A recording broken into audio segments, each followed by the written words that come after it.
out of the gate, because that will help.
The Havre Grace Planning Commission meeting for March 13th, 2023 will now come to order.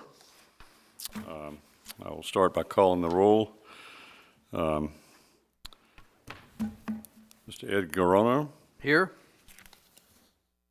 Ms. Farhad Shah, I'm here. Warren Hartenstein, Here. Jim Miller, Present. Councilwoman Tammy Snakers, Here. Chip Place, Here. and Chair Volney Ford is present. Okay.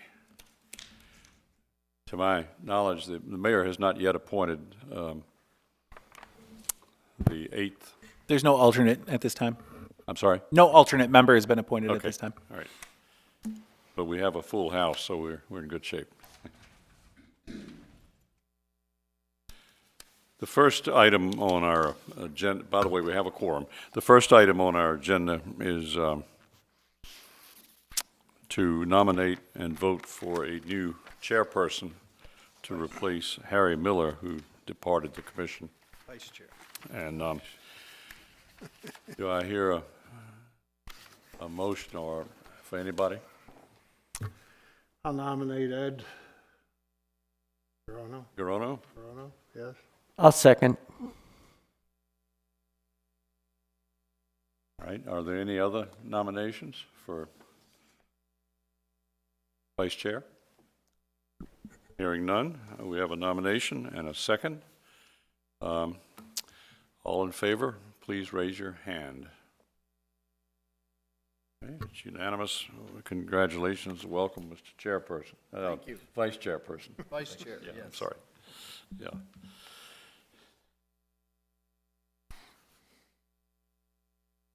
The next item on the agenda is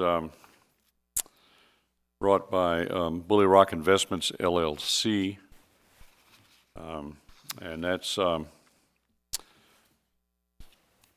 a request for interpretation of subdivision conditions for parcel F and P.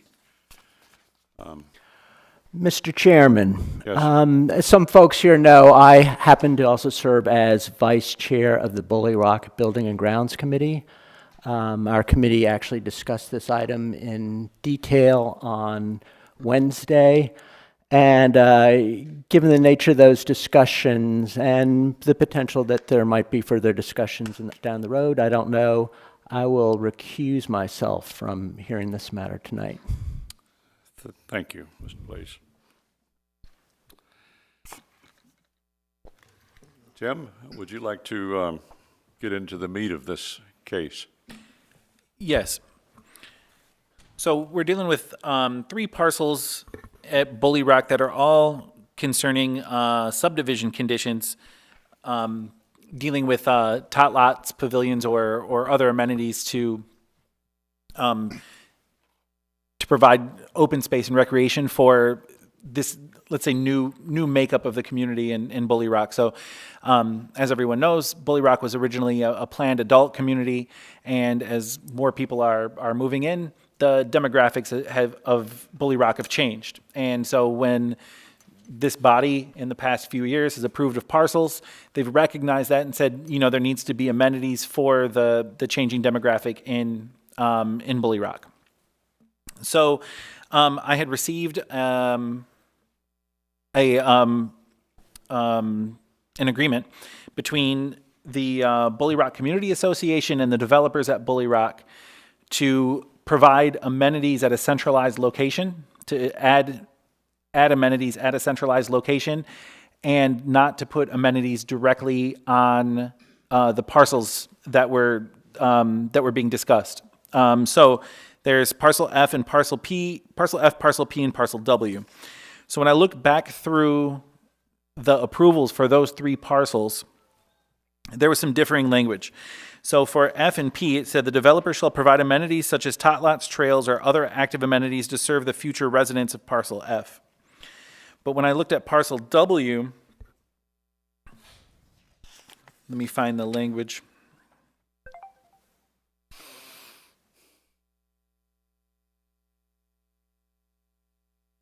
In parcel W, it said specifically a community amenity such as a tot lot, pavilion, or other amenity shall be constructed within the rectangular cul-de-sac proposed in parcel W. So as you see, there's differing language. One was saying that something has to be built directly at parcel W, and then for F and P, it said that there needs to be amenities for the future residents of parcel F and parcel P. Rather than me try to interpret what this body had meant by that within the past couple years, and since there was specific language about parcel W, my thought was that they would need to come in, the Bully Rock would need to come in and apply for a request to change the condition that is requiring that specific development at the rectangular lot at the cul-de-sac in parcel W. And at the same time, this body can just say what they meant about parcel F and parcel P instead of me having to make that decision on my own. So what I've provided to you in this report is the applicable code section. So under Chapter 173, it is the Planning Commission's duty to govern open space and new subdivisions. That's what they did under these conditions for an approval for parcel F, parcel P, and parcel W. We did the necessary posting and community outreach, so we have all that information. We've provided that with you in the attachment E in the report.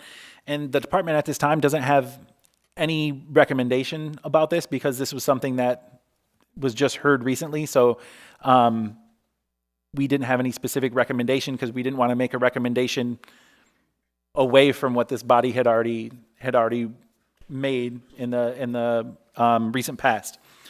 What we did do is we received a few emails from citizens, and a lot of them were discussing that they wanted the amenities on the parcels.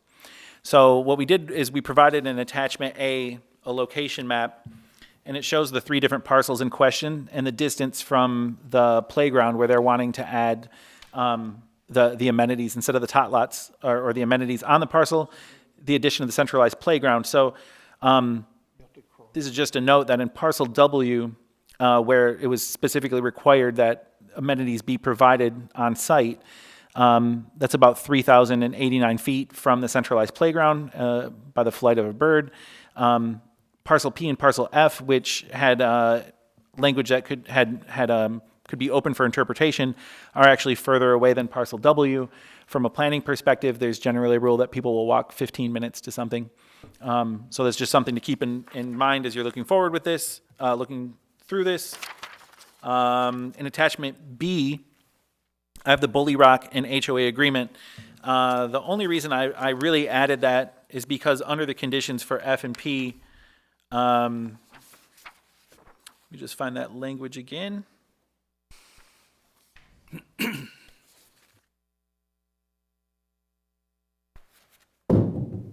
It says the developer shall provide a plan to the Department of Planning for review and approval prior to the recordation of any lots within F or in P. It had the same language for both.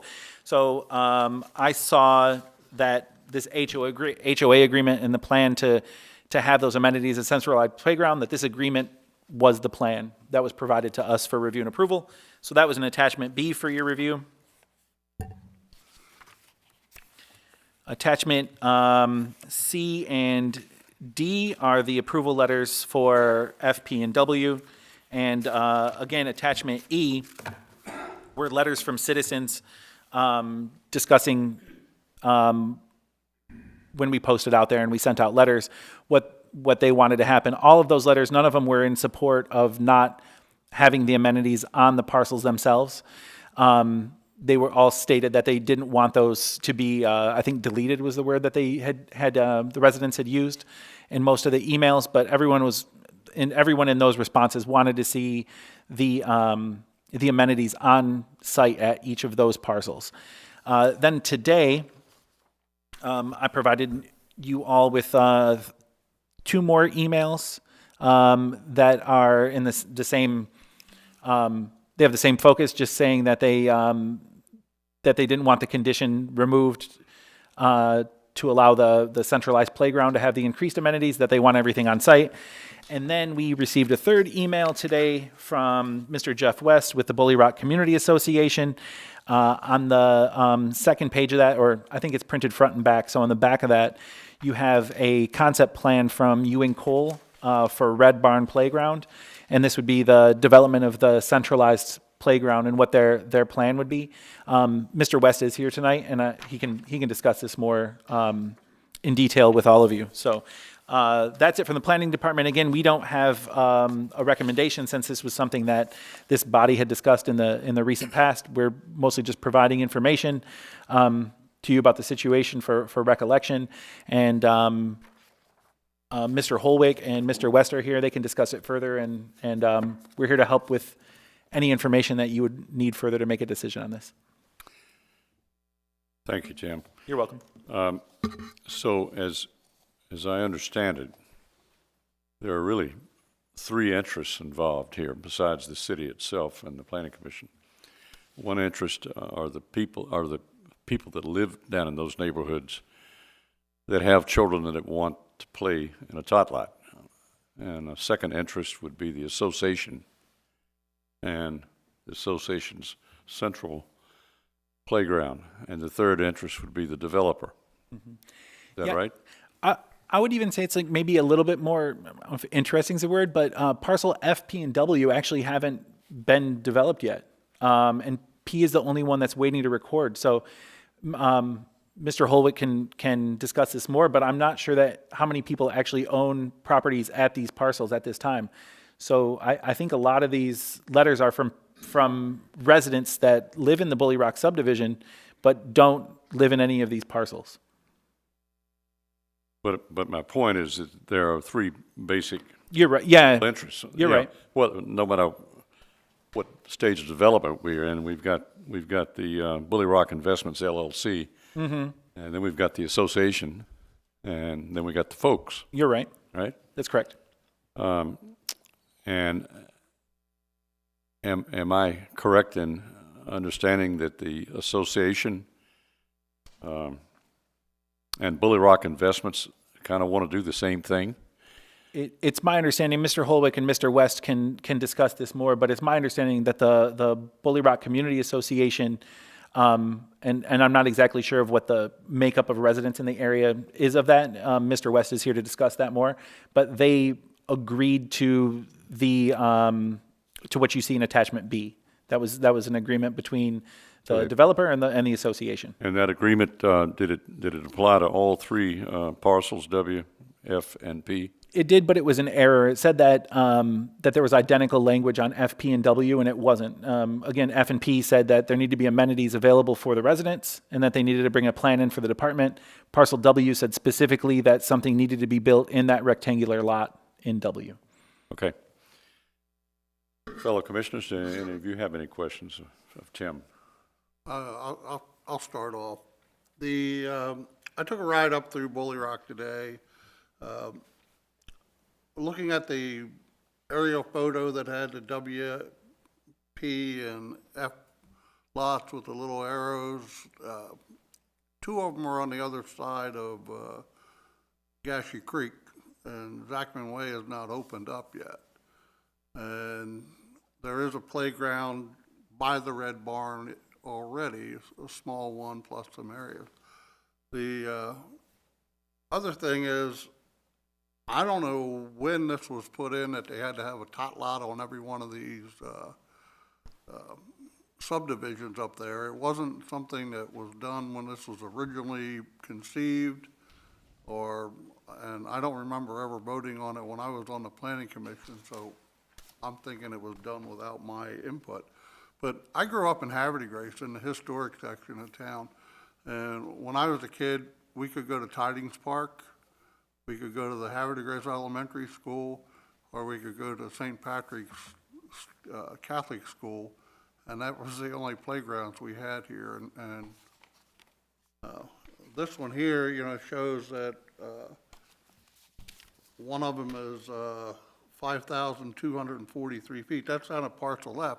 Well, that's way down at the end of the by the railroad track. So I don't know what they're going to do there. But the other ones are on the other side of the creek, and as the crow flies, it says 4,347 feet, and that would be if you had a helicopter pick the kids up and drive them over there.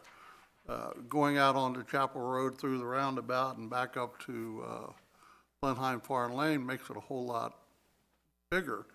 So if I was looking for something as far as a playground that I would support, I would want one on the east side and continue with the one on the west side, and not force every one of these small parcels of land to build one. Now, I see parcel P, I think it's been graded off, right? And they're putting water lines in there now.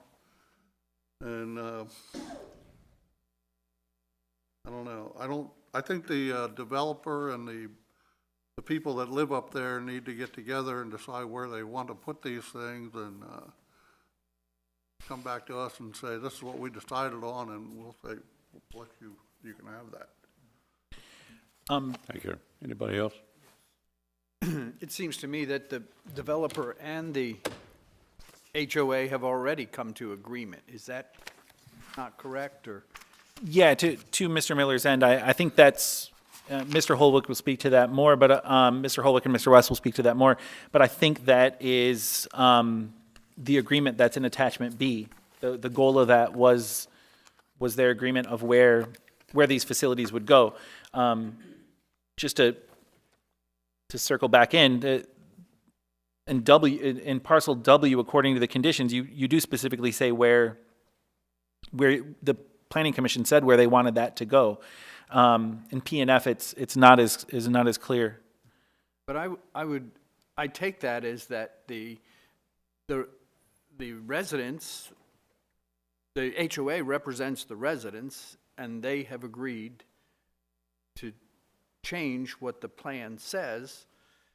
I mean, I'm assuming that the residents are in agreement with the HOA. Is that not correct, or? I mean, there's so many residents up there that would just be hard to say. We will discover that as we proceed Right. tonight, I'm sure, as to just what I was in hopes of doing when I kind of opened up this way is for us to get some feel of the dynamic of this whole issue before we delve into what the folks have to say and what the developer has to say and what the HOA has to say, so that we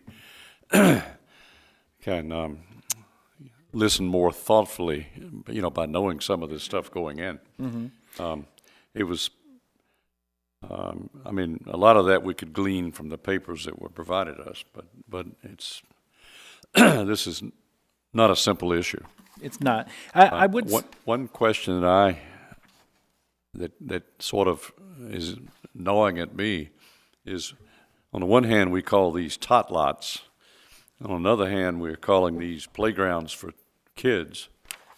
And there's a huge difference between, let's say tots are, I don't know, under the age of 4, under the age of 5. They're not kids that are just going to take off and walk a half a mile to go play somewhere, nor should they. And then you got children that I would think would be all the way up to the 6th or 7th grade or something like that, and they're looking for a place to go play. And they're quite different than little tots who are accompanied by their parents. And so my big question is, how are these so-called lots designed? Who is the intended target? How? And I want to find that out from the folks as we proceed. That, to me, that says a lot as to how far away these things ought to be and how many there should be and so forth and so on. And we're almost getting into going forward, we're almost getting into a policy discussion here, because we've really never looked at this as a working policy. What should we do about these? And I also know that homeowners associations would rather not have to deal with a bunch of playgrounds because of the liability and the maintenance costs and all that. And the more that they can consolidate, the more efficiently they can operate these things, and with more amenities in each playground, rather than having them scattered all over the place, which would, I'm sure, would mean that each one would be would have less stuff provided in the playground. So I'd like to hear something about that from the HOA tonight. I think. I agree. I would like to hear what, what the citizens or the residences of Bully Rock think, and do they, does the HOA represent the wishes of the citizens? I think that would be, as a planning commission, our role would be to see what the citizens want and kind of go from there. Yeah, though, just a couple quick things. For Mr. Miller, we approved the Planning Commission approved with conditions Parcel P on September 29th, 2020, Parcel F on February 23rd, 2021. So both of those had the more open language where a plan would be devised and give to the Department of Planning to provide amenities to those residents. And the very specific provision of W is the last one approved on March 22nd, 2021. And then to Mr. Guarano, just one point he made, I believe and I guess this would be up to you in the end, I believe for condition W, because it was very specific about the amenity being required in that lot, that this body would need to make a change if it wasn't going to be required in parcel W anymore. For P&F, the department was given the ability to review some sort of plan for F and P. Attachment B could be that plan, but again, we're looking for your guidance on that, since within the past 3 years for parcel P and past 2 years for F and W, this body made the decision. I think many of you were on the board at this time, or on the planning commission at this time. So we're looking to see if attachment B is the type of plan that you were thinking about when that condition was made on those parcels. So the conditions are definitely different for W versus F and P, is that correct? Yeah, yeah, P and F were approved first with a condition that seemed more open, to allow the planning commission or the planning department to review some plan to provide those amenities. Parcel W is very specific about where it would belong, and that's the more recent one. And then, and this may just be nuanced, but for F and P, it says amenities such as tot lots, trails, or other active amenities to serve the future residents. And then for W, I just want to be on record because the language is a little bit different on what was a community amenity such as a tot lot, pavilion, or other amenity shall be constructed within the rectangular cul-de-sac proposed within W. So, yeah, like I said, not to nuance this a little bit, but F and P says tot lot, trail, or other active amenity. And for W, it says tot lot, pavilion, or other amenity. It doesn't say active amenity, so I'm not sure. But does it specify where they're to be? In W, very specifically, it says within the rectangular cul-de-sac. Now, when in the first two, when the city had discretion on deciding what kind of amenity, not just a tot lot, but a trail or whatever they decided they wanted, that occurred before your tenure, is that correct? All three of these occurred Okay. before my tenure. And I want to make that clear, that you weren't on board at that time. Which is also why I'm not. Why the in my staff report I don't take a stand. So with the city having, with your predecessor having that discretion to choose which kind of amenity, whether it would be a tot lot or whatever, did your predecessor put it in? Did he cast it in stone that it would be a tot lot and nothing else? No. What did he say? So in P and F. This is after it left our hands. What did he determine? Yeah, so in the approval letter with conditions in parcel P and F, it says amenities such as tot lots, trails, or other active amenities to serve the future residents of parcel F or parcel P. And then in W. Well, before you get to W. Mm-hmm. So that was the last word of the city. That's correct.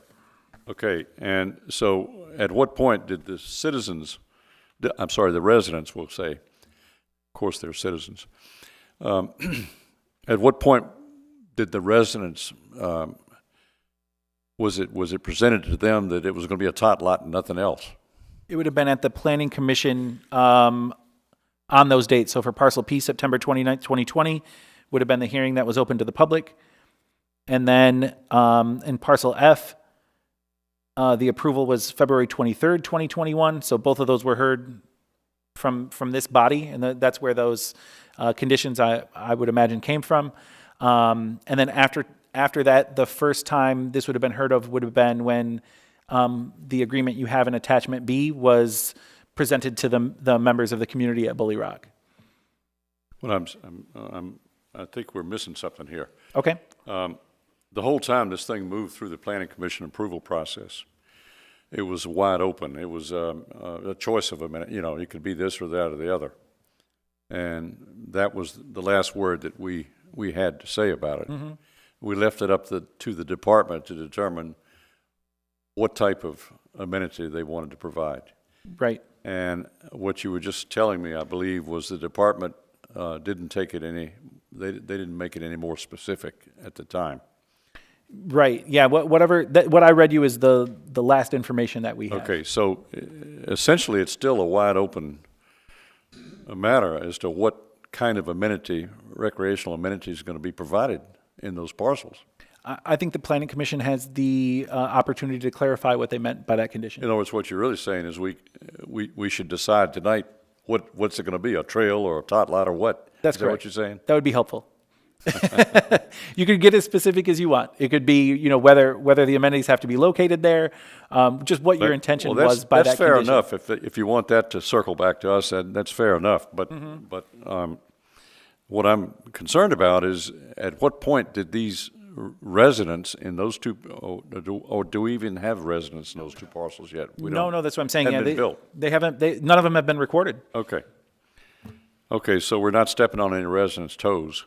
Because they don't exist. Well, I mean, unless somebody, you know, I think Mr. Holbrook would have to say for sure, but it could be possible that somebody has purchased in concept some house up there, and in that plan there was or was not a area for a tot lot. Okay, I don't know. Let's come to parcel P, where it's more specific. It says it's got to be right in there. Well, the W. I'm sorry, W. Yeah.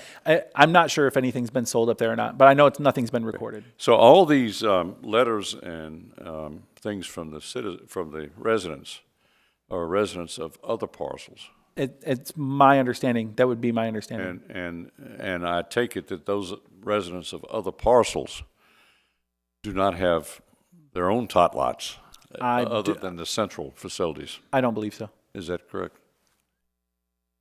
All right. I'm just trying to make sure that we all understand it's complicated. Well, I think, speaking as a Bully Rock resident, the existing playground where this is located is already well accepted and pretty well used by the community, I think. And so it's not surprising that there's some vested interest in the community in its continued use and, in fact, improvement and formalization. The other part that, you know, tot lot alone, I would be surprised if we don't have adults here saying we also want pickleball courts included, because it's become so popular. But at any rate. Okay, we're going to need to move along. Yeah, when this development was first approved, and then after Ed Abel got out of it and the next rendition was approved, we never put a hard fast, you have to put choose one, A, B, or C. We said you have to put something there, and it's up to the builder, the developer, and when they came through the final plan, most of what we saw was a trail. And the trail zigzags all the way through the development. And going back on another case that we heard a couple months ago, not affiliated with Bully Rock, but across Chapel Road, the people there were complaining about they needed a tot lot or something. If you look at the the approved development up there, there's an area for a tot lot on that development across the street, but it was up to the HOA. If they wanted to put it in there, that was up to them. And, you know, I don't think we should get involved in telling them what they need to put in there. They just need to come to us and say, we're building this, and here's our passive recreation. We have a path through here. And we say, good to go. Okay. Let's turn to the applicants and so forth. Why don't we hear first from a representative of HOA? Bully Rock Investments, LLC. If you would come up and state your name and address. Yes, I'm Robert Holwick with Bully Rock Investments, and I live in Belcamp at Water's Edge. So the tot lot agreement, just to add clarity, so there were several parcels that were approved. There's 3 other parcels approved in the same timeline that has nothing mentioned about other amenities. So when Shane wrote these letters, it showed up in those 3 parcels. So we had shown, like in parcel F, we showed a little tot lot, ADA parking, I have that in a pavilion. So we spoke with the board and the management company of the HOA, and it was their wishes to have a centralized playground and improve what they have. So the Zachman Way is not built yet, but once it is built, it will bring the community together. But that was the wishes of the management company and HOA. So Mr. Ward was, we had to come up with a consideration, so we worked on that agreement. So he is paying a significant consideration towards improving the existing playground. So he's not, you know, or do tot lots, or do pavilions. So this is not a passive recreation, but we are putting mailbox pavilions in. Like in parcel F, it's going to have all the boxes under roof in a pavilion, ADA parking, lighted. Okay, so, and we're going to do one of those on the new Parkway extension as well. So we are doing other amenities and plus the trail, but it was the wishes of the HOA to take those funds and put towards improving the existing playground. Then also they hired a consultant. That playground you see there, and they had the consultant also do at the residence center, future amenities as the development keeps growing. So that adds some clarity to where we're at.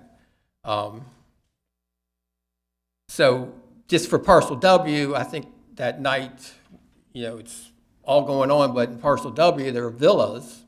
So the villas, anyone that, you know, lives in River Downs, and I think some Bully Rock residents are here that live there, you know, how many children live in Rivers Downs? So we're talking the same type of product homes, not that they wouldn't be, but it's geared more towards older folks than families. So so I'd like to do is, to keep things moving along here, is invite Jeff West up, who's the Bully Rock HOA manager, and he can add clarity to what we've been working on, because it took 6 or 8 months just to get that agreement together. And I came up and said, well, it's a city condition about these amenities, so the city needs to be part of this agreement. It's not just between the HOA and the developer. So Jeff, can you come up? Good evening, everyone. So brief. Name and address. Jeff West, Bel Air. 1074 Bel Air, Piper Cove. So my name's Jeff West. I'm the general manager for the HOA. The HOA is made up of a little over 1,300 properties right now. We do have 5 board members. Very important, the HOA is controlled by the residents of the community. The resident board members do make up 3 members, 2 of which are here tonight, Jim Kurtz, Barry Marsh, and Kathy Zerby. The developer has 2 votes on the HOA, so it is a resident-controlled HOA. About 2 years ago when this came up, I think it first showed up on Parcel F. Many conversations with your predecessor, Tim, indicated that this would be coming on that approval and requirement.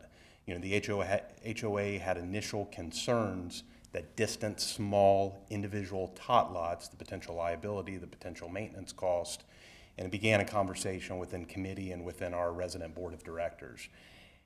How potentially could we enter into a negotiation to gather these funds to expand on, not simply to service our current amenities, but expand.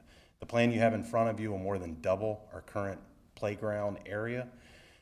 Fast forward, I guess about 2 years to, in the last 6 months, the resident board of directors and myself, at their direction, pursued Mr. Ward, Mr. Holwick, in a negotiation for these individual parcels and how could we recoup some of those funds, put them in our amenity program, and expand on that facility that we currently already have in existence. As you indicated, Mr. Ford, we are discussing tonight 3 different parcels, Parcel W, Parcel F, and Parcel P. Those parcels are dirt. None of those lots are sold yet. There are no neighbors or residents in those parcels. Nor would there be parking or overflow to where our current residents could get to those areas. So the HOA's concern was, and the HOA's desire was to expand and take those funds to touch all of the residents of the community, enhance our amenities so every resident of Bully Rock could take advantage of those, not just a few residents within a few individual parcels. Additionally, this was our understanding, and I believe it's the understanding of the developer as well. This falls in line with just these tot lots per se. The developer has committed to continue to build all of the trail network that was provided on the original plans and the most recent plans, including the trail network that would move around Pond 16 down below future parcels. So with that agreement, this is where we found ourselves today after about 6 months of the negotiation. Thank you. Questions from commissioners? I have one. What would happen to the land that the original tot lots were planned to be on? That would be, I guess, at the discretion of the developer. Bully Rock Community Association is not involved in that common area yet, and we would not take ownership until the developer finished on that parcel and turned it over to us. Yeah, so those areas were, we have approved landscape plans. So in Parcel W, it's a lot of deciduous trees, canopy trees in there, which Tim approved. We approved that plan. Not that it can't be changed, but again, it's the parking, because if you add an amenity, you need to really make it ADA compliant to park at, access. So if you're in Parcel W, it's villas, so you'd have people driving from other parcels. It'd be connected by trails, but you'd have to have parking there, additional parking for the amenity. Okay. So if you've got a trail system, you don't have to provide the parking in a particular place, but if you have a tot lot. Yeah, if it's something that can be used, and it's like a trailhead, so if you put a pavilion up, you have to have ADA access. ADA To the pavilion, parking. yeah, Right. yeah. Well, what about restrooms and all that kind of stuff? You don't have to go that far. No. Yeah, But if okay. it's just a trail, then you don't have to meet the slope requirements Yeah, and all that. but I mean for tot lot, No. nothing like that, okay. So if you build a tot lot, you have to build so many parking spaces You would have to for that? include more because you'd have the residents who are living there, and then you have the outside people come to using that amenity. So you'd have to figure out how many spaces. So what we did in W, I increased that for the future residents. I didn't increase it for amenity. But if you have the playground in a central location We have the ADA and all the parking. already, or do you have Right. to add more? No, it's on that master plan sketch. Okay. Right here. So they, But is that more parking than you would have today? I think it's, It does increase the number of parking spots.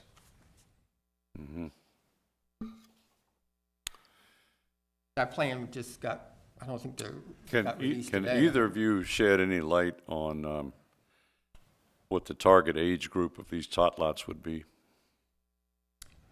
Typically, 5 and under is where you'd be at. I mean, it's not going to keep an 8-year-old interested. Yeah. Can you give us any idea of what kind of specific amenities would be inside that tot lot? The only thing I can think of is swing sets, maybe a sliding board, that type of stuff. Swing sets, a little swing, tire swing or something. But if you had the funds, you could make the central place, what, more usable by all ages, would you Right, say? what we did, we negotiated that agreement you have before you. So it pays out $214,000 is the payout. Wow. So that's as the parcel, we have $100,000 payable by the end of this year, I think it was. And then as the other parcels come through. And the agreement is that that money would be spent on the central playground Right. rather than a tot lot. So what the HO did is they hired a consultant to do a master plan. So they did the centralized playground improvements. Then also, they had 2 ornamental ponds at the residence center. I don't know if anyone remembers. They were just hole in the ground. They never got built out. So we filled those in. Usable ground now. It's valuable real estate. So with that, the consultant is doing a master plan of what amenities to put there and as the community grows. Because that ground didn't exist for passive recreation until we filled it in. So if all 3 of these parcels suddenly had their own little tot lots, parcel W and parcel P are fairly close to each other. Parcel F is on the other side of the moon. I mean, it's way far away from everything.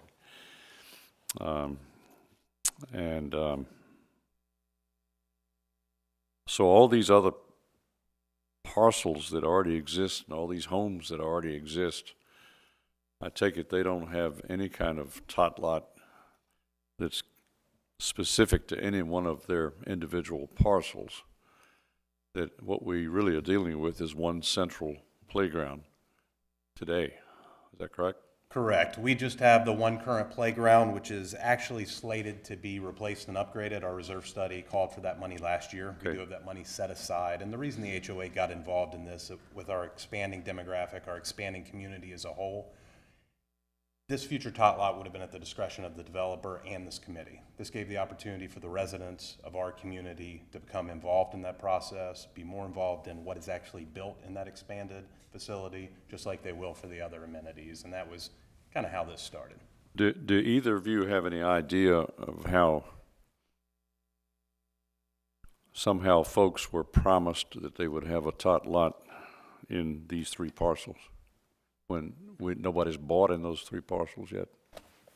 I think it's misunderstanding, if I may. None of those residents were promised because those residents purchased before this commission approved those parcels. So it'd be difficult for me as a hypothetical. They knew one day you would foresee approving one. In your marketing, have you done anything to market the fact that there would be tot lots in these 3 parcels? We have not. I'd speak to the developer. No, we have not marketed Anything. that we would put tot lots in.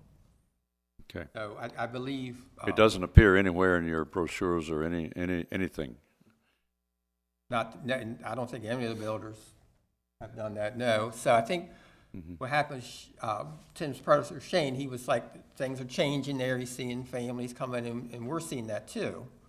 So it's like Jim said, when it was approved years ago, it was the trail system. So this additional cost burden, when Bob bought the rest of the lands, that wasn't even thought of, okay, that we'd have to make a contribution. So that, because that wasn't how the community was set up. We built amenities, but not a top lot I specific. see, yeah. Okay, any other questions?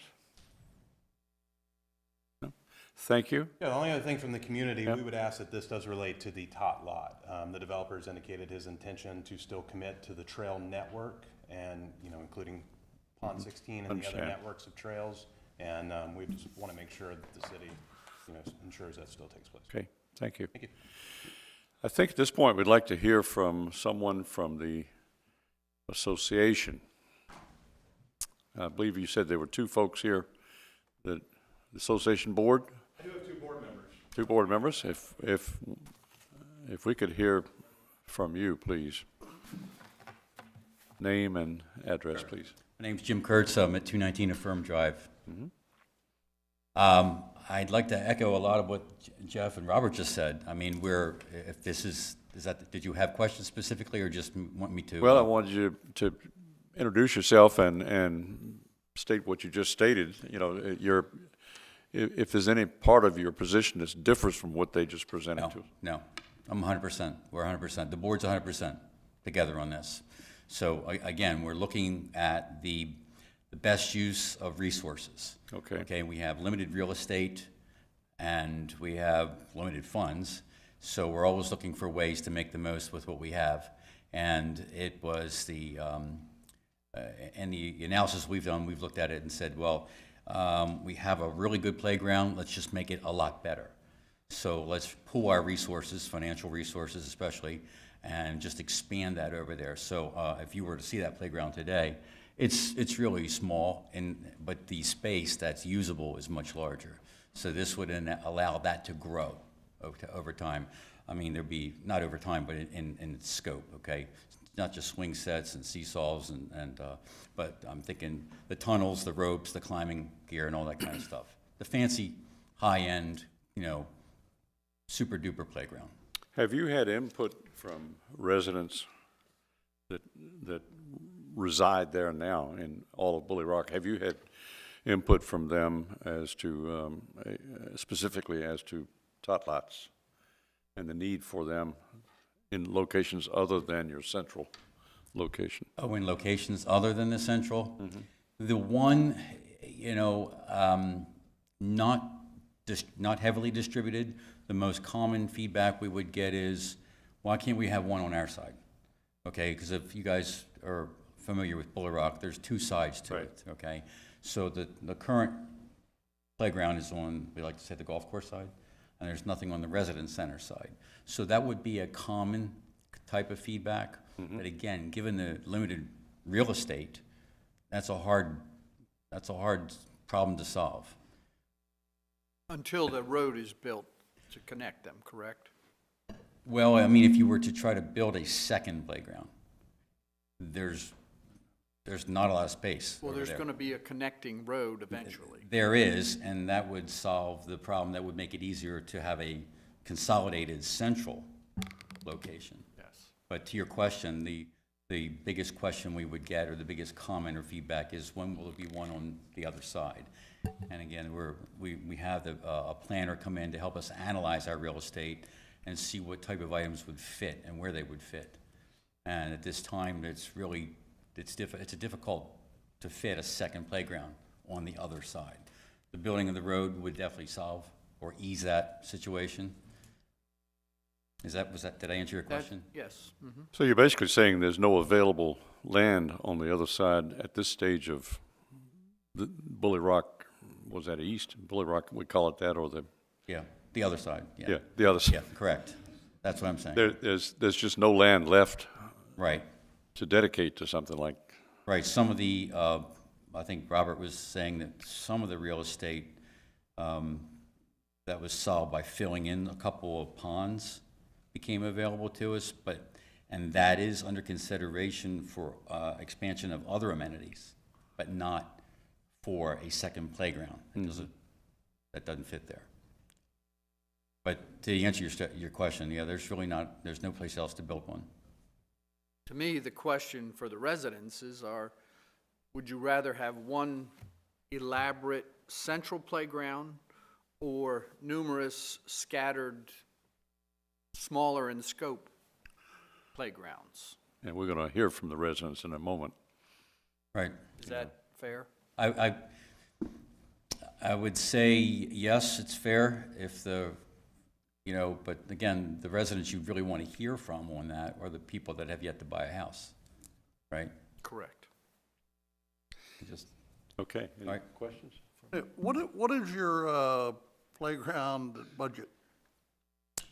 Because The- eventually, the homeowners association are gonna be responsible for Do you this. have a number on that? We have 115,000 allotted currently, and That- our master plan goes anywhere from 300 up to 600. So it's really how elaborate you want to get. To replace the playground we have in place currently would be $100,000 done. This would allow us to double its capacity. Yeah, when I was on the city council here, I was the chairman of the Parks and Marina Commission. And we would have things come up like, the insurance company would come and say, you can't use that swing set anymore because somebody got hurt on one, just like that, you gotta get rid of it. And you start looking at the price of some of these, little swing sets and stuff, I have a place pulled up here now, and they're, $45,000 for a small thing there. And, your best bet, what I would say is that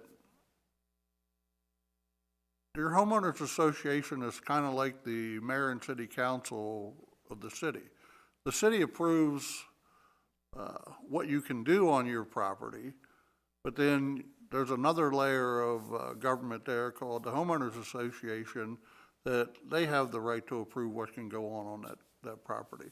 So you get all your homeowners together, I guess you have a annual meeting or whatever.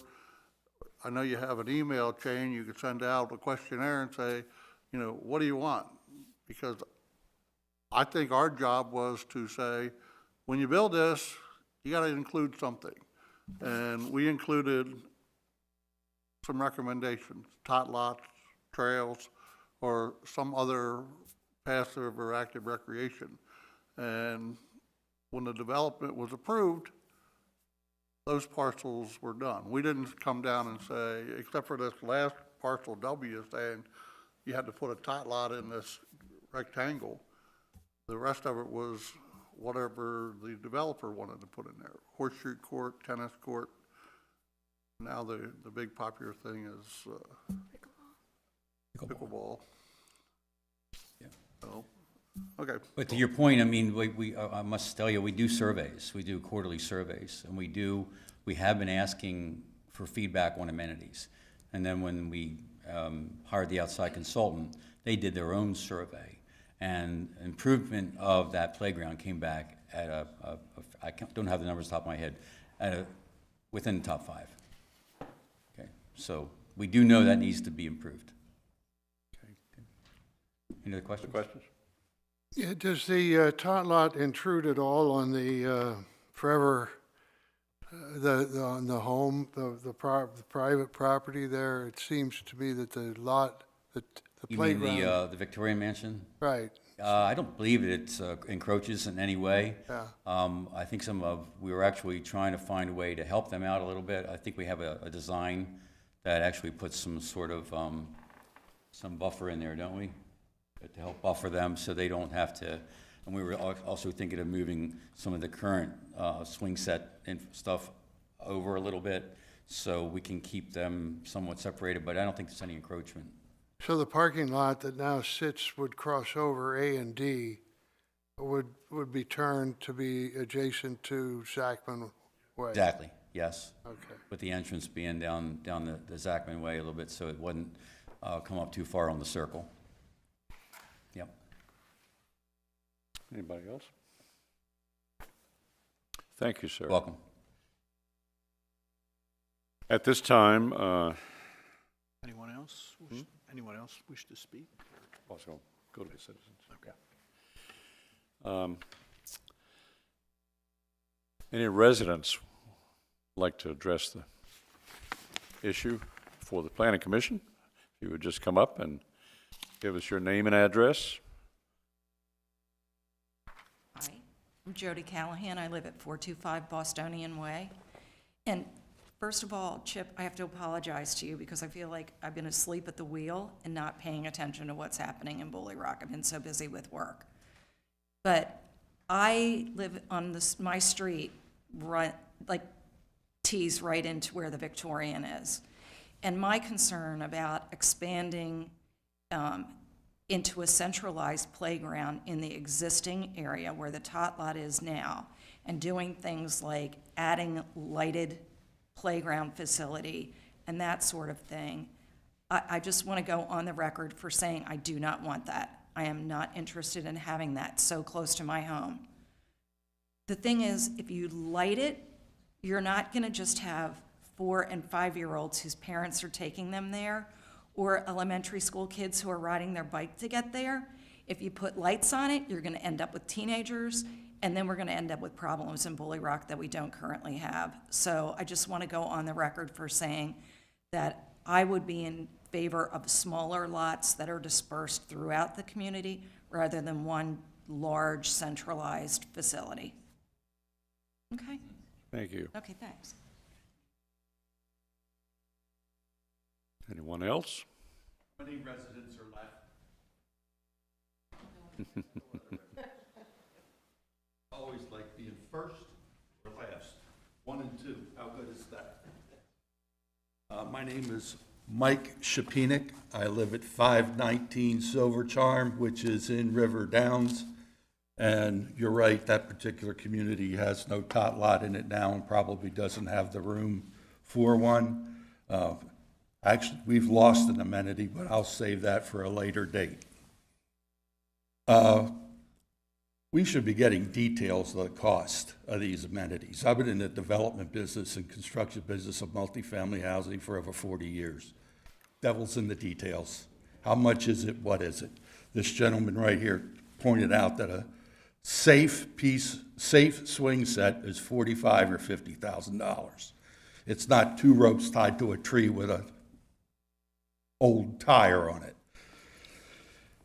The future lots, if they are abandoned and are left to a later date, should not be allowed to become future money in the developer's pocket. You should be prohibiting them from converting those to sellable lots. From the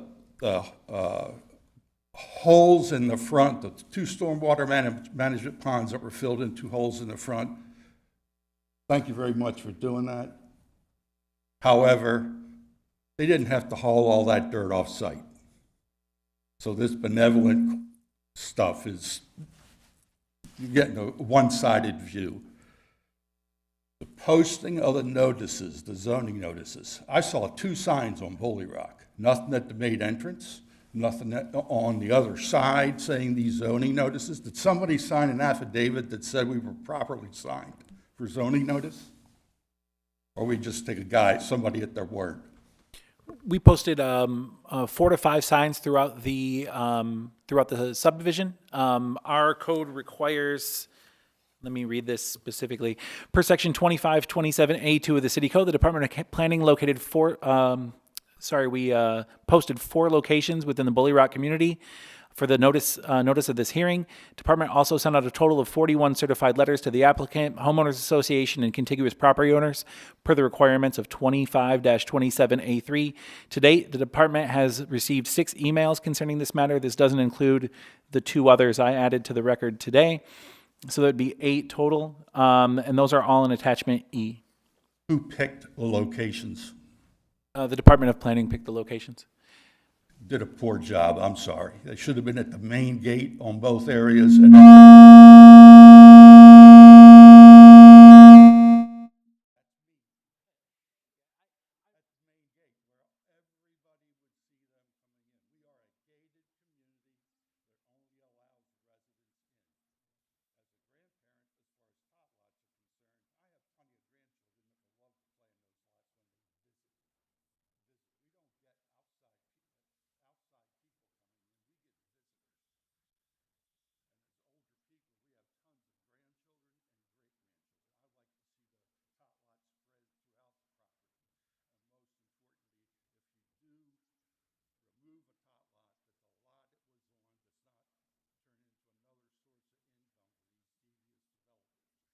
say that because I used to be one.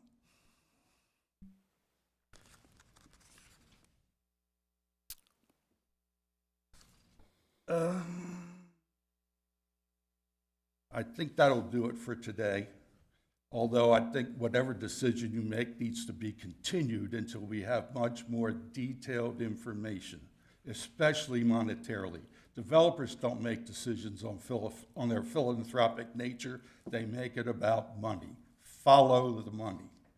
Thank you, sir. Thank you very much.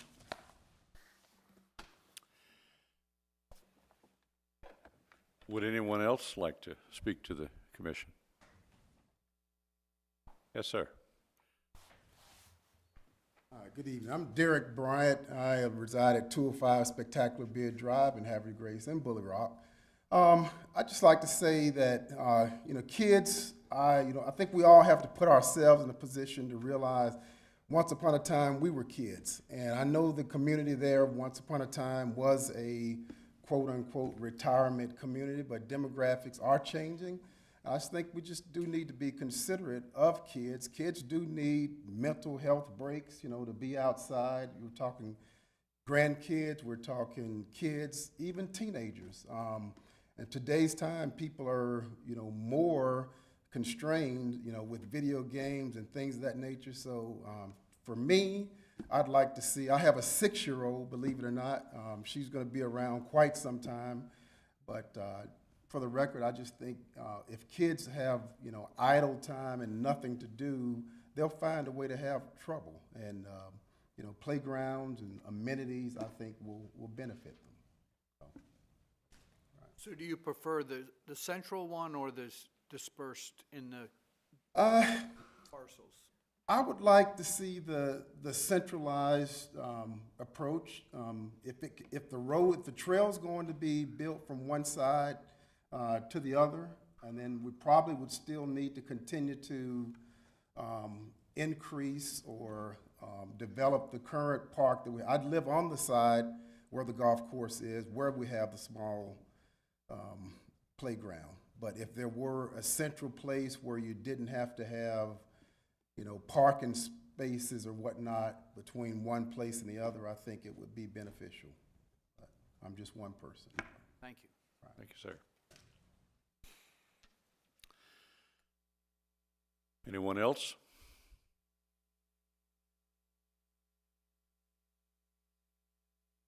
All right. Well, I'll come back to the commission then. Yes. One concern I would have, and I would think that the city would have an abiding interest, and that is when these parks are created, that there should be some liability, some formal liability acknowledged and prepared for in the event of an injury or, an injury to a user. I think all these parks would be dedicated to the homeowners association. The city wouldn't have any obligation to manage or take care of have any maintenance with these parks. It would all be within Bully Rock and within the homeowners association. The city, these wouldn't be dedicated to the city.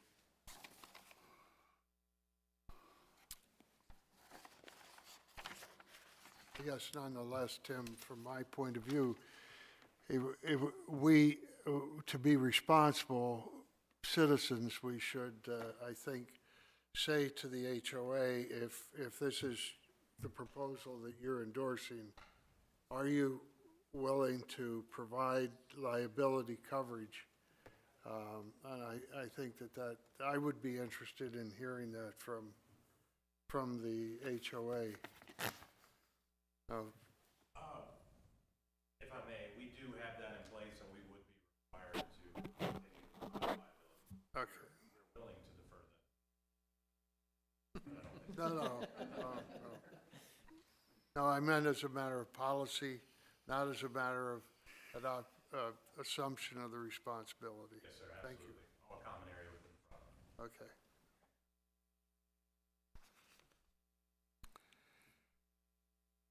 Yes, Jimmy. Right now, the way I look at it, parcel F and P have an option of what they want to put in there, as long as they meet something that fits the description of active or passive recreation anomaly or something in there. It's not specifically nailed down that they need a tot lot. The only one that spells out they need a tot lot is up on the rectangle in W. So what are we voting on tonight? Well, let me clarify that. So the condition in F and P gives discretion to the Department of Planning to approve of some specific things on F and P. But since just recently this body approved on F and P, rather than the Department of Planning say, hey, this is what the intention of the Planning Commission was, I think this is the opportunity for the Planning Commission to say, this is what we intended when we put this condition on these two items. I mean, because they were approved recently, I think a lot of the makeup of this body was the makeup that approved of that condition.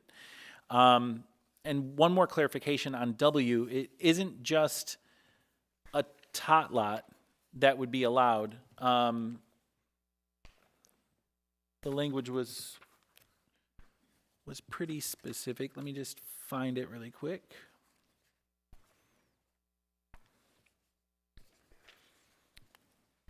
Tot lot, pavilion, or other amenity. So that one does not give discretion to the Department of Planning. So it's tot lot or other amenities in W? 'Cause I remember sitting here when we discussed parcel F, and the only people that came in here with complaints or concerns were the people that live in Aberdeen. Where the property, if you go out there, the houses out there along the railroad tracks, they were all part of the city of Aberdeen. That's another weird deal that happened there. But those people were concerned because the developer was gonna go in there and cut all the trees that grew up since it was clear cut the first time. And I remember there was a discussion about they would have to move a hole from the golf course so they could extend the trail safely through there. And I think that met the criteria. What the Planning Commission had envisioned was they were going to continue the trail, and there was, I don't think, any discussion about putting a kid's play down ground down in that area. And if you look at it, it's all the way down along the railroad tracks almost, and you have to go through the golf course. And then I think it was parcel K was the next one that was up around behind the clubhouse, or somewhere back up there to the right as you were going up. But I don't remember the discussion about W, so I may or may not have been here. I feel that, personally, that it's, in one sense, it's very important to have dispersed play areas for young kids. I don't think we need to have dispersed play areas for older kids. Kid can ride his bicycle. It's plenty good for him to get on that bicycle and ride a mile if he needs to get to his play area. It's good for him physically. But for the little kids, it's different. On the other hand, this commission made a decision such that it was, and described such that it was. And that decision was a firm decision for the developer. And it gave the developer the green light to proceed based on that decision. And I feel like that it's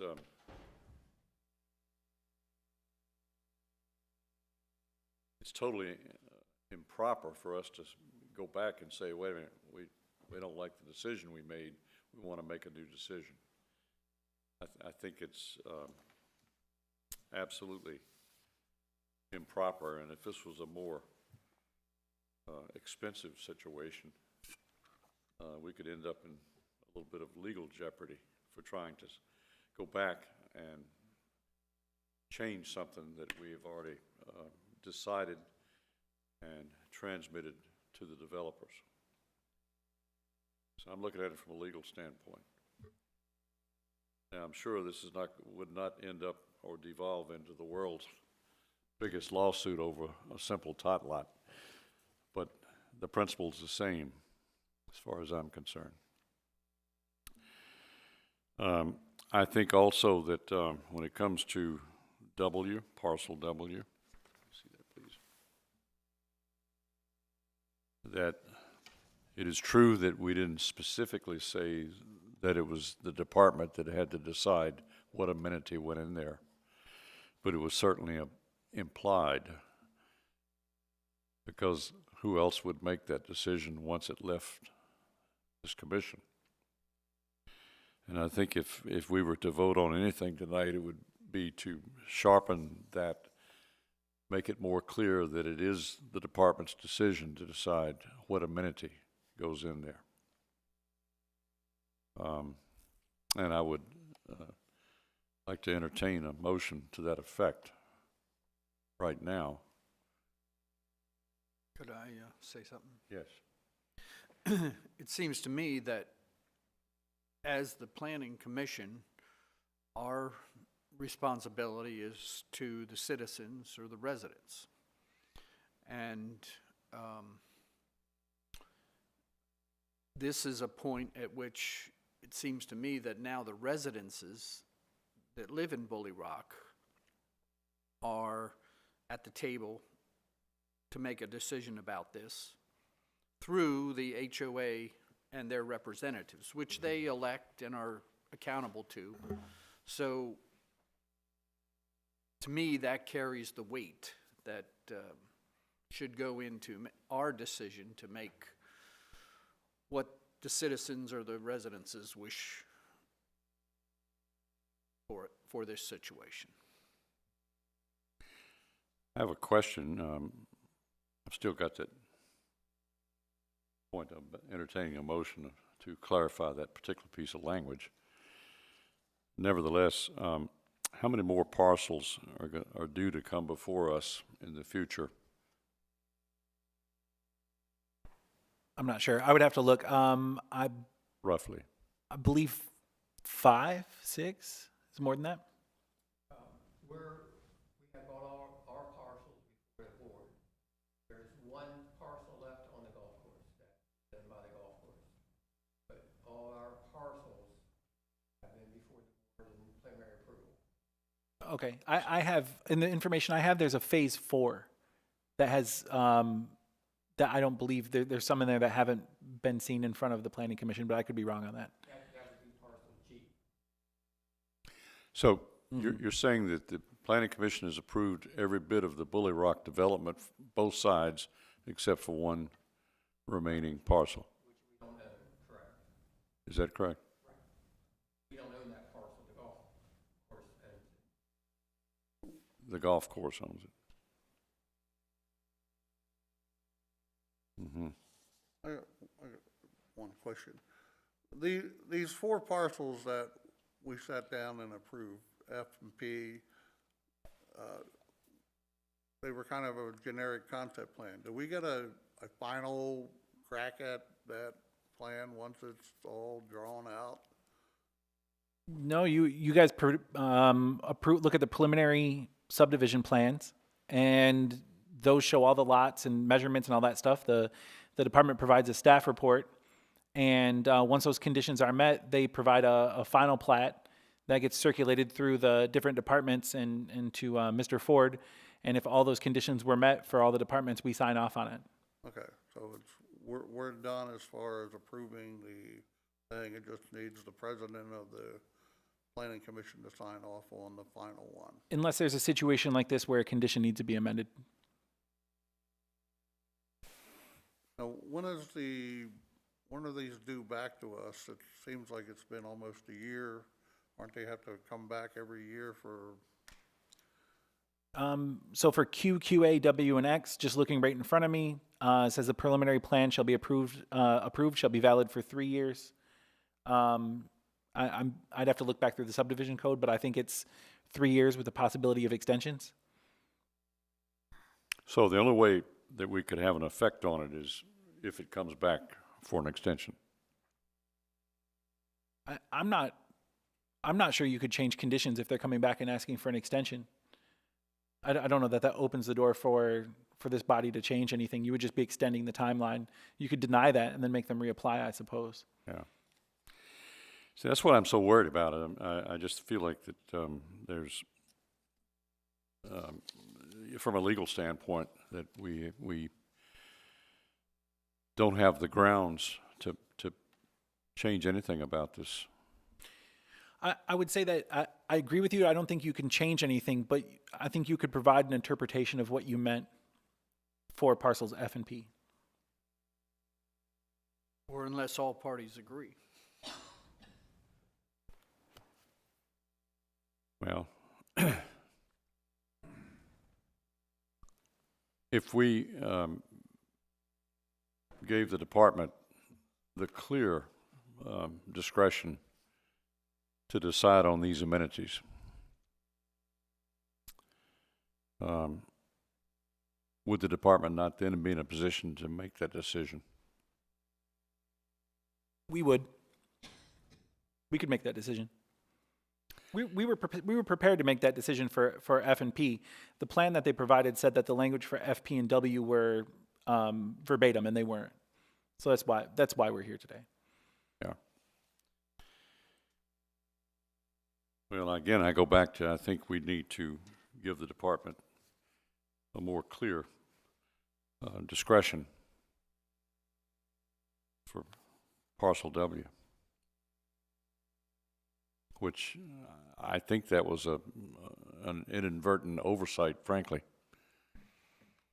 when this whole thing came in front of us, because we were looking at so many things that had to do with this, that was just a sort of an amenity, a side detail, in a sense.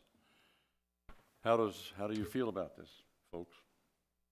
I think we should turn it back to the planning commission to make a decision, and if the people don't like the decision of the planning commission, they can go to the next step and go to the Board of Appeals and challenge that So you decision. think the planning commission should, I think we did our job, oh, okay.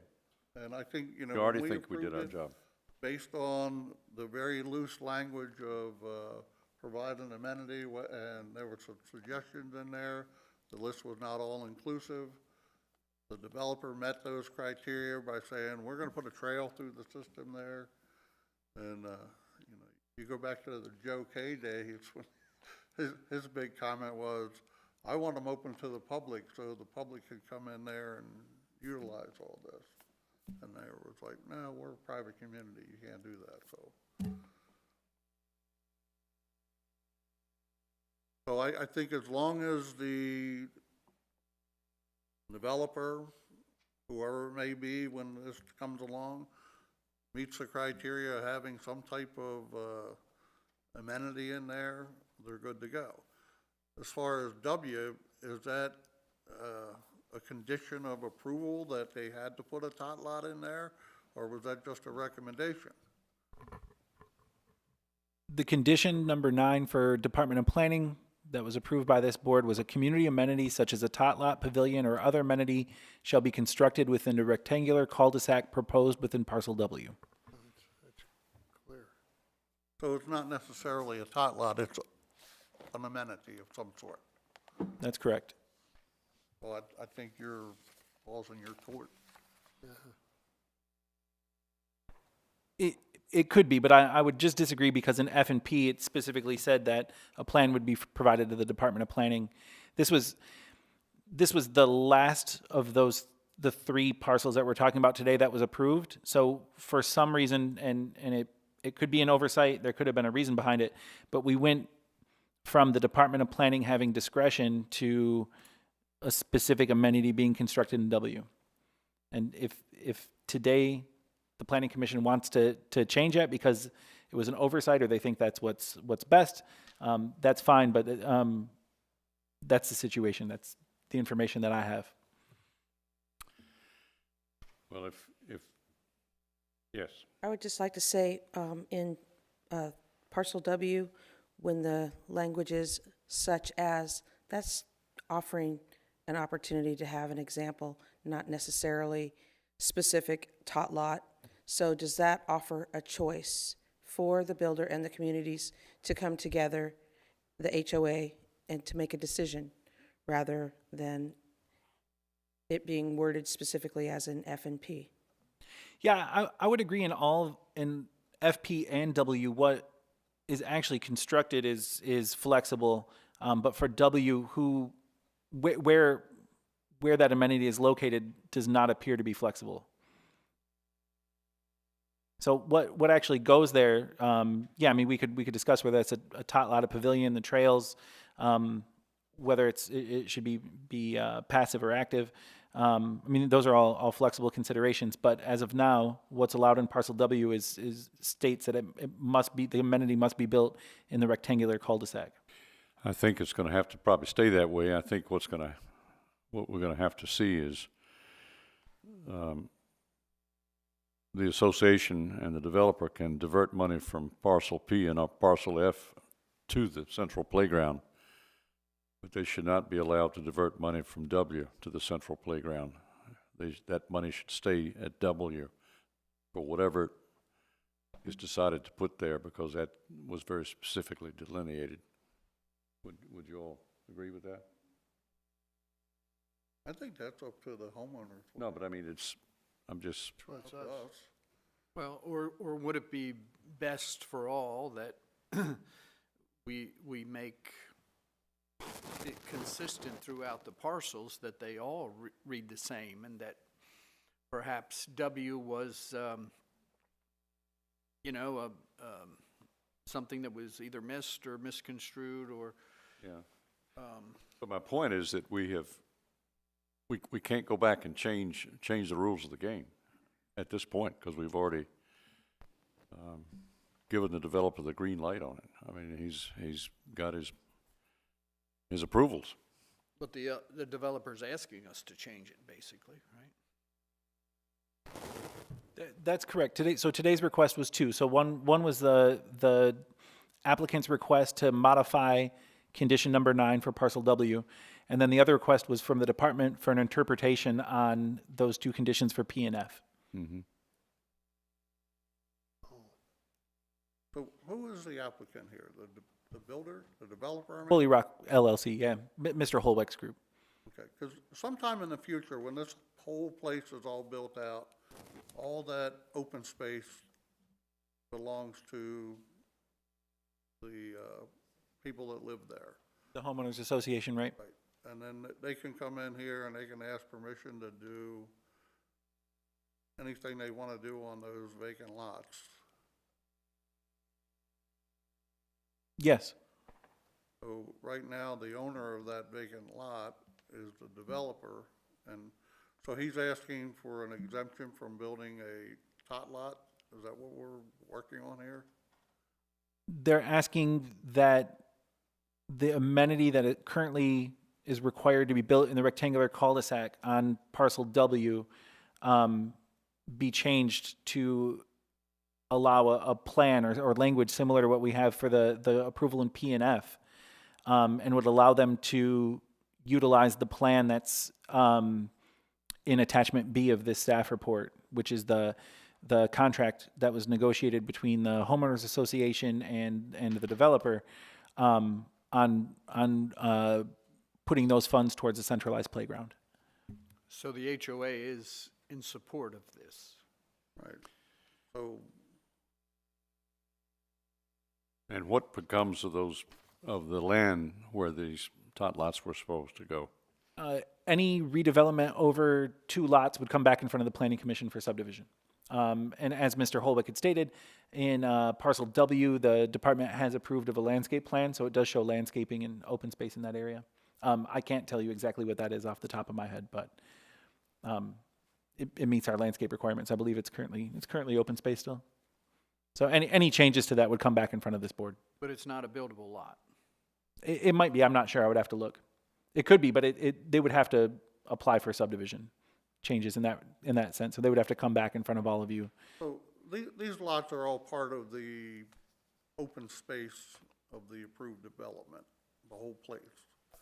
This is all part of that square footage of required open space. I believe so W has a very specific area that is open space. F and P, there was nothing decided. So I think it would be up to the developer to find where these amenities would go if the meaning of those conditions by the planning commission was to build in those parcels. They would have to find a place in the parcels. So it would be in a designated open space area or other area that they would find that best suits. Something apparently that was not made part of the package or part of the discussion, unless I missed something. And what will become of the real estate where these amenities were supposed to go in F, W, and P? They're open space. As of now, it's open space. If they wanted to change, if nothing's been decided on by the developer, if the developer decided they wanted to build lots on those, then they would have to apply for subdivision if it was more than 2 lots, and would come back in front of the planning commission. Okay, so those aren't, those spaces belong to the association now?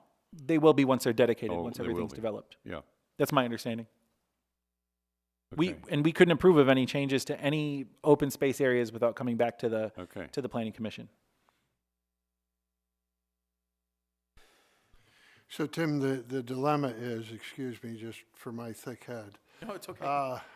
That that on one hand, the developer wants to remove the condition, and on the other, you're saying, well, you've told us, told us in planning that, we're the development or the tot lot, and to use the words tot lot and pavilion, we're to, that's basically what's been approved.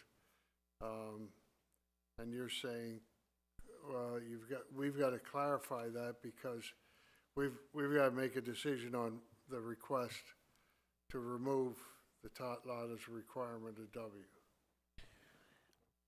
I don't think they're requesting that the condition of a tot lot in W be removed. So in their negotiated contract in attachment B, it said that it said parcels F, P, and W had the same language, and that language was that there would be amenities provided to the future residents of F and P. That wasn't the case in W. So the idea would be to modify that condition to have the same language as F and P, that amenities would be provided for those people, and that a plan would be provided to the Department of Planning. That plan that would be provided to the Department of Planning is in attachment B and was in the handout that I'd given you today from an email from Mr. West, who spoke today, that shows the improvements to the centralized playground. It's also my understanding that I guess this group came in and did a full study. The department hasn't seen that study yet, and today was the first time that we had saw these this concept plan for the centralized playground.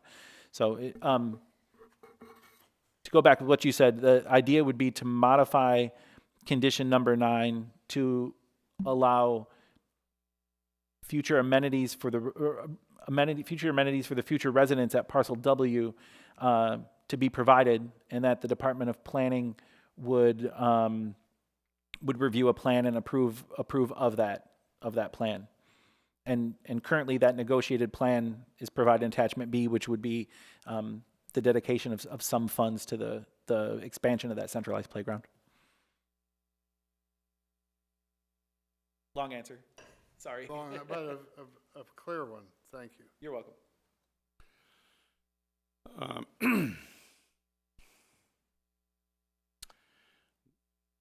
It appears to me that we've got, as a commission, we've got 2 choices. One is to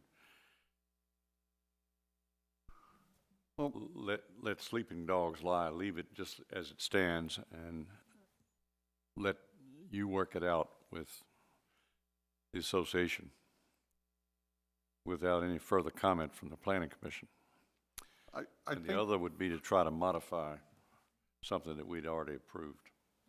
I think we should approve this request and have the department come up with a suitable list of what they consider amenities. Because if you go online here and you look and it says, examples, a child daycare center, a bike rack, reception lobby, a fitness facility, a trail. And I recall F had a trail. If they talked about moving one of the holes so they could put that through without somebody being in the middle of a line drive. And there might not be any great amount of land when you have a 4-foot trail going through there. You're not going to get a big house to be built on that parcel. Now, as far as this 1&M, I think that's up to them to work it out, but the property will still be there after this developer has packed up all his tools and moved on to his next project. Okay. Mr. Ford, Yes. I just wanted to ask you, this may be a silly question, because the two parcels are not occupied, we don't know who the residents are, we don't know what their wishes will be in the future. Can this be brought over to the Planning Commission once those areas are fully occupied? Like it's too far in the future? Is that an option to delay the decision? Well, that would be, not sure that would work, because basically when we approve a subdivision, we're approving it for a developer, we're not approving it for The residents? for future residents. We're approving it to let the developer then develop the place in a suitable fashion to attract future residents. I see. And then the developer has the task to create something that people want to buy. And that's kind of the way the process works. And if they do a good job of it, people come and buy the properties, and buy the lots, and build houses. And if they don't do a good job of it, they have a hard time selling the place. And so it's kind of the way the system works. But to try to have the residents already move in and then come along 2 or 3 years from now and say, by the way, we want these things, you know, that would be kind of putting the cart before the horse. Yeah, I think we could sort of be here all night trying to dither over this thing. How about if I just open it up to anyone wishes to present a motion? Tim, could you read that request again, please? What is requested of us? Sure. So, again, the language in F and P, I just want to be exact here, sorry. I have to keep going back to this. But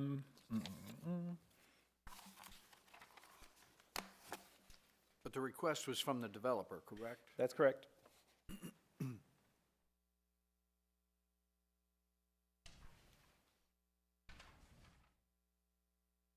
Okay. So condition number 7 for parcel P, and this does read the exact as parcel F. Bully Rock was developed as a planned adult community with amenities that generally cater to adults. Since originally being approved, the demographics within the community have changed, with more young families living within the community. The developer shall provide amenities such as tot lots, trails, or other active amenities to serve the future residents of parcel P and parcel F. The developer shall provide a plan to the Department of Planning for review and approval prior to recordation of any lots within parcel P or parcel F. So what the developer and the homeowner association provided in attachment B, including the email that Mr. West had sent today, would be the plan that was provided to the Department of Planning for review and approval prior to the recordation of any lots. So W would need to be modified, per the request, W would have to be modified to have similar language to what I just read you for P and F in order for them to exact that agreement. So I would move that we do what is necessary to have the language in all three parcels match each other to facilitate their request.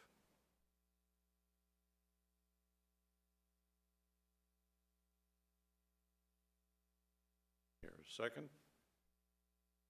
I'll second it for discussion. Okay, discussion. I think the language is very vague in both F and P and W. Potentially. And I think they both mean the same thing. It's just a little bit more verbiage in one than the other, but they're both asking for an amenity in there. And they're talking about the rectangle being used. Right now, there's no houses approved on the rectangle, right? That's correct. So if they wanted to come back and put houses on there, they got to come back to us to start with. If it was more than 2 lots, that's correct. How big is the rectangle? Yeah, it wouldn't meet the setback. And we have a master overall plan that we have to follow, and that's not on the master overall plan. So even one lot wouldn't be allowed. Are parcel P and parcel F, is there specific plot that's identified on those parcels right now? For amenities, that wasn't provided to me. Maybe it was provided to Shane in the past, but it's not something that I've seen. It's not delineated on the plat. It's not delineated on the plat. The problem with the motion is that it's retroactive. We're saying we're going to legislate retroactively on actions we've already taken, and that's we've created a contractual understanding, and it's a difficult thing to go back and say, okay, we're going to rewind this and tell the developer, no, we want it done this way. That's the problem with the motion. Well, that was the problem I was having earlier, but if all parties to this thing that were involved at the time, we approved that, if the same parties are coming back to us and asking us to change it, I'm not sure that that's breaking a contract. See what I'm saying? So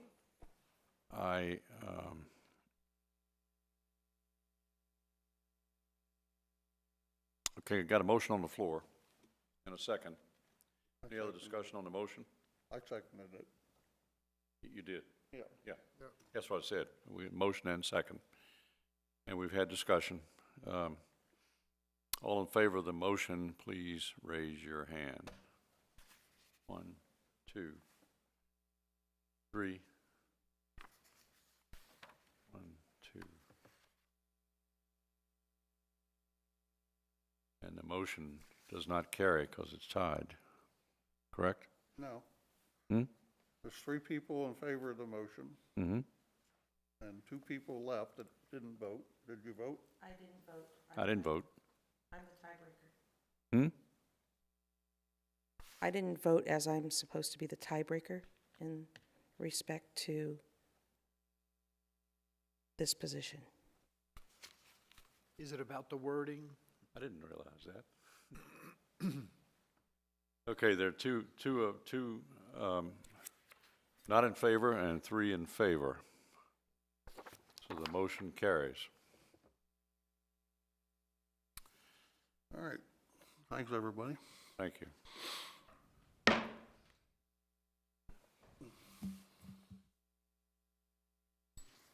The next item on the agenda is also brought by Bully Rock Investments, LLC.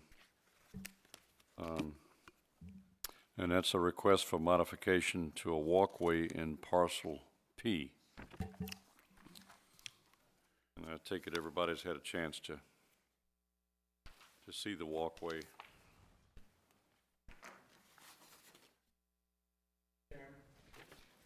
Yes.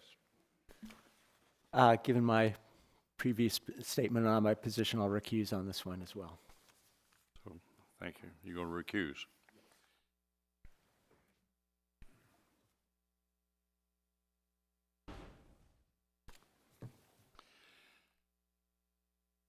Tim, would you like to just very briefly, just for the public? Sure. So the request is currently in parcel P. There was an approval when the parcel was approved that there's a sort of meandering path that comes off of Bully Rock Parkway through the open space area. That's provided you on the second page of the staff report. On the next 3 pages are the request to move that trail to that yellow area to have sidewalks to connect to the adjacent parcels. Again, section 173.14.1 lists requirements for governing open space in new subdivisions. So this was, the trail system was approved by the Planning Commission, so it would require a change a change by the Planning Commission, approval by the Planning Commission, and the Department of Planning does recommend approval for that. Still here is Mr. Holwick, and Mr. West is still here. I was looking in the back for him, so they can discuss more about the request to change the location of the trail to the sidewalk. All right, any questions? Let's hear from him. Let's hear from him. Yeah, I mean, if questions of him. All right, sir. You come up, and again, if you would give your name and address. Yes, Robert Holwick with Bully Rock Investments, Bellcamp. So I can show this a little better. I highlighted the plan.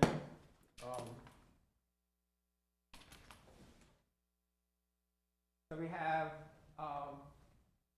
the orange area is what was approved. Okay, so we currently are developing the upper part here. The lower part will be future. So if we bring the trail to run parallel with the green, which runs parallel with the parkway, that's how it is around the entire parkway, and then the trail systems has spurs out. So what we would propose is folks that live in River Downs right across here, they haven't had a sidewalk for, I think their parcel was originally built in 2010. So there's no sidewalk for them to get on the parkway sidewalk that's there. So what we would propose is this green area, building that hopefully later this year. We can get that in. The BGE primary gas main and electric comes in up here. Now I have to double check down here, but if BGE doesn't need to run their primary lines, we could go ahead and build this trail this year and take it all the way up to near parcel QA. So the new folks in P and QA would have a trail system, as well as the existing residents that live in River Downs. So all we're doing is that sidewalks like that around the parkway now, so we would just be in harmony with it. It's a plan change, whereas the new parkway that we just built, BGE still has to run their primary electric and gas. I'm not sure. I'm hoping that's going to go in this year. Okay, so as soon as they're done getting all their utilities in, then we could theoretically sooner rather than later have a sidewalk around the entire loop of the parkway. That's what this change would do, because the market conditions, I don't know if housing's going to stop, slow down, you know, I hope it doesn't, but you know, we could come to a stop, and this area wouldn't get built for years. And then that trail, you still wouldn't have a sidewalk there. So this change would enable us to get the sidewalk in sooner rather than later.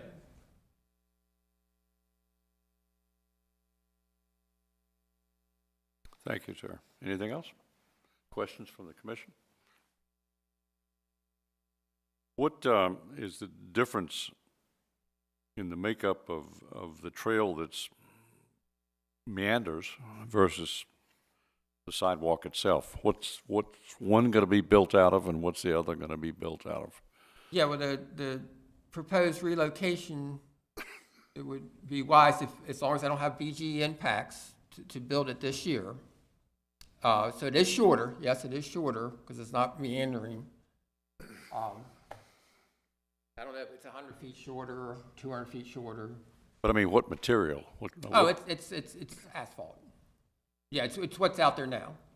So if it's a sidewalk alongside the road, it's going to be asphalt. Well, you have a lawn. There's a grass strip. Oh, yeah. Right, Yeah. right. We have mature trees along there as well. So we would look at the rest of the community and put it there so it would be aesthetically pleasing. Then I have been speaking with the HOA about the ADA and warning devices at crossings.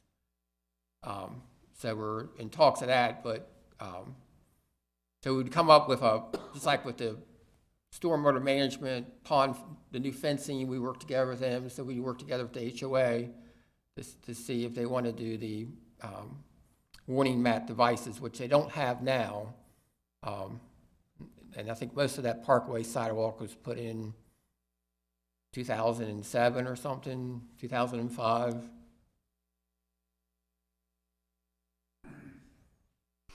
So you're basically saying that along the entire Bully Rock Parkway circle, The loop, the big loop. Circle. Right, because it's stopped. So if our fill-in piece we did with the Parkway, now it's a continuous loop once it's open. But what I'm getting at is the entire rest of the Parkway, it amounts to a sidewalk right alongside the road all the way. Right. And the only place that it doesn't amount to a sidewalk is at this point where it meanders off into the, hopefully in the future, woods or something. Right, now going up the hill to the residence center, that sidewalk wasn't put in. So we would be responsible, I think it's Oak Lawn or whatever that parcel is below Tim Tam. Then that would, once that's in and the new Parkway section's in, then there would be one whole loop just like the Parkway for walking. And then your cross-country trails would be spurs off. Tell us again why you think it's wise to be right alongside the street through that section? Well, it will conform to the other sidewalk. And then number two, it could go in a lot sooner than in the future. So the people in River Downs, they don't have a sidewalk that connects to the Parkway sidewalk right now. So they've been walking down the Parkway or in the grass to get to the sidewalk at Peach Chance. And it would be shorter, too, is that correct? Yeah, it's going to be a little shorter because it's not wandering through the... And easier to install because it's right along the road. Right.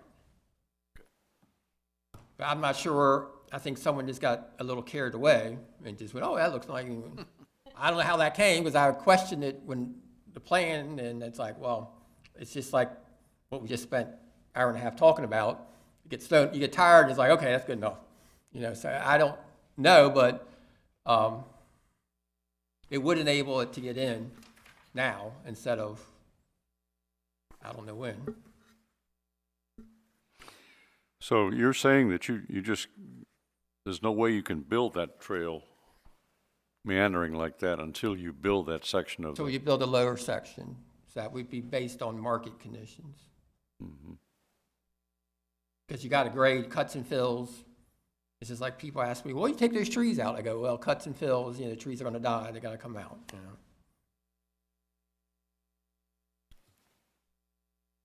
I just feel like that there's a big difference between a trail and a sidewalk. A sidewalk's just a sidewalk. It doesn't matter if it's made out of asphalt or concrete, but Yeah, well, Bully it Rock, has all, it looks Bully like Rock- a duck and quacks like a duck, it's just a sidewalk. There's nothing exciting about that.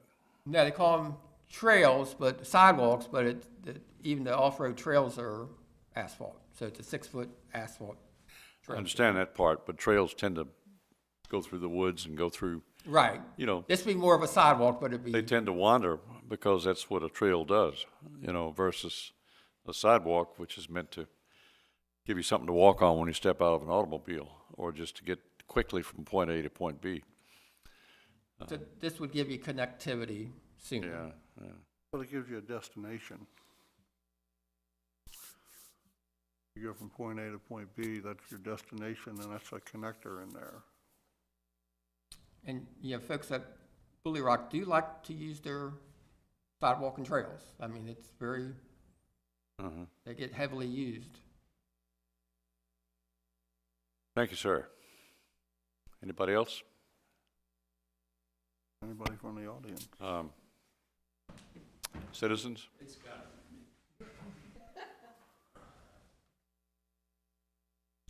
Name and address, sir, please, again. Mike Shapinik, 519 Silver Charm Court. I live in River Downs. They're correct. We haven't had a sidewalk, which has pushed everybody to walking their dogs in the street and then moving them to the grass. Meander for that path is essential to keep the commonality of where the path goes through the woods. We are not a city, so to speak, so why do we need a sidewalk? It should continue to meander. And again, it comes down to money. He can build a straight sidewalk in one fell swoop, or he's going to have to do the meandering piece by piece. His problem, not ours. I'd like you to consider that. Keep it a meandering trail, what it was supposed to be. That's what you all approved. That's what I'd like to see. Thank you very much. Thanks. Anyone else? Jeff West, General Manager, Bully Rock Community Association, 1074 Piper Cove, Bel Air, Maryland. Speaking on behalf of the HOA, the two Board of Directors members who are present, we encourage you to quickly pass this adjustment to the original plan. This will allow a sidewalk to open and expedite that process so our residents of the community can safely move throughout the community as a whole. The developer is committed to move quickly on this sidewalk, install it. He is not required to install that sidewalk until that second phase of Parcel P is installed, and we would rather get that sidewalk installed now for our residents and their quick use and the children in the school bus in the morning. That's essentially all we have. A reminder, if you have driven through Bully Rock proper, Mr. Miller indicated he has today. That sidewalk trail runs parallel to Bully Rock Parkway from the moment you pull in our gates all the way to this parcel, all the way back. That 6-foot spec is designed by our community, and that's a spec we would assume would be followed as well. So it would be consistent. It would be inconsistent to come off the road and meander through the parcel. Thank you. Thank you. Anyone else?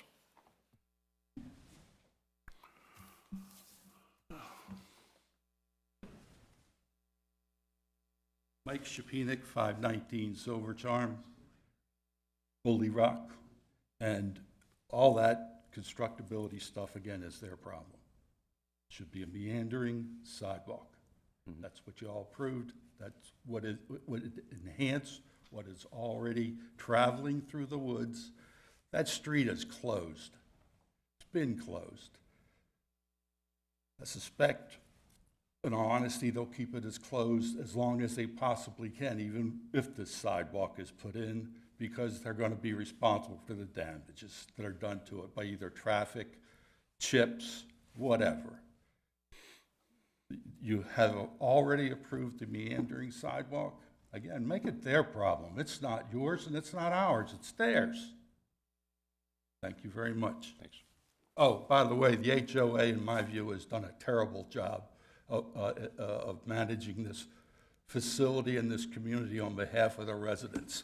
I've sent numerous letters and emails asking for information that they've neglected to send me. Sir, it's regarding this zoning. getting a little off topic here. I just thought I'd Yeah, get something yeah. dirty on the record. Thanks. The hour's late. Thanks. Anyone else? Okay, come back to the commission. Discussion? Is there a change of terrain? In other words, what's the word I'm looking for? The It's, Landscaping? topography of that. That's the word, yep. it's, I can easily see that it's not going to be possible to build that until this is built. That's the problem, because of all this, you can see where everything's sloping. I'm concerned down for there. for the erosion that would take place during the construction of a meandering and/or the water flow once it was in place. It's everything else looking at it kind of from an engineering standpoint here.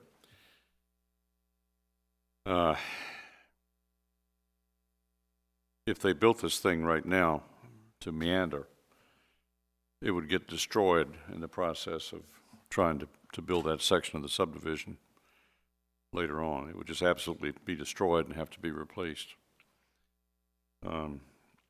In fact, it would probably not even be able to follow the same profile because of the way they're going to have to move dirt to build all this stuff. And that is it's a reality. You may well end up with the modified pathway anyway because of the adjacent construction. I came into this meeting tonight with the feeling that what little meandering that we can preserve, the better, you know, for everybody. It makes it taking a walk, taking a stroll far more interesting than just essentially walking around a sidewalk. But then I look at this circuit, this entire Bully Rock Parkway circuit, and around the entire Bully Rock Parkway, this trail is nothing but a roadside sidewalk. It has a dual purpose. It offers a sidewalk to get from point A to point B in the most efficient manner. If you're going to see somebody that's over on the other street, you can walk more directly by taking the trail the way it's designed everywhere except for this one relatively short area. There is one other area over to the north. It bulges slightly away from the street, but it doesn't meander anything like this. It just has a slight bulge out. And it's so small I can't read the name of the circle that's opposite that. But the slight bulge out is very minimal right there. And perhaps there are some other places along the parkway where it just slightly meanders, but nothing like this. And then I look at the rest of the trails. In fact, I'll look at the trails that are within the Bully Rock Parkway loop, and I see nothing but beautiful meandering all up in here. So there's plenty of opportunities to even take a shortcut where it looks like you can leave Bully Rock Parkway and take a little woodland stroll and meander all through there and come out over on the other side of Bully Rock Parkway. I think you all got copies of that.